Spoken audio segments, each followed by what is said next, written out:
De point de vue ce soir entre Éric Delannoy et Aurélie Trouvé.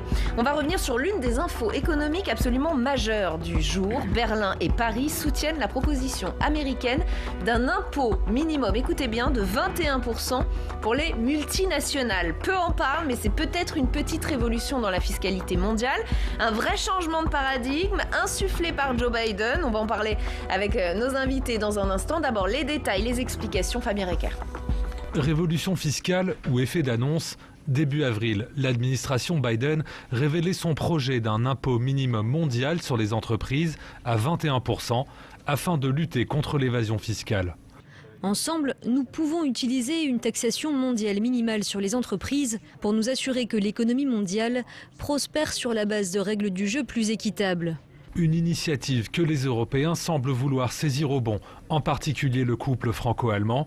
Dans une interview croisée avec son homologue allemand Olaf Scholz, Bruno Le Maire a qualifié mardi la proposition américaine de bonne nouvelle. Les gens en ont assez que les grandes entreprises ne paient pas leur juste part de l'impôt.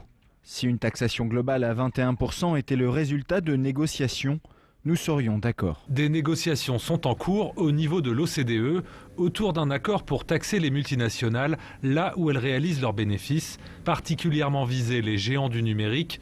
Une réelle avancée pour le sénateur Éric Bocquet, défenseur de longue date d'une plus forte taxation des GAFAM. Le combat est vraiment gigantesque, mais il est déterminant pour l'avenir de la planète et des nations. On est encore en pleine pandémie où tous les États ont été percutés, les économies ont perdu des centaines de milliards. La pire des choses serait que cette dette que la facture soit adressée au peuple, aux salariés, aux retraités.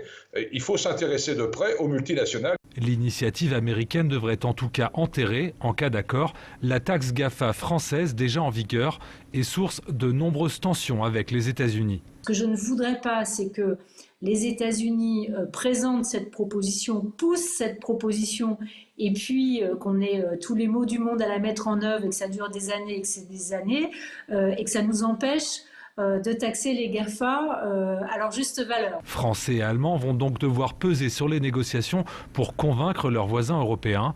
Des Européens qui avançaient jusqu'à présent divisés dans la lutte contre le dumping fiscal. Avec nous ce soir.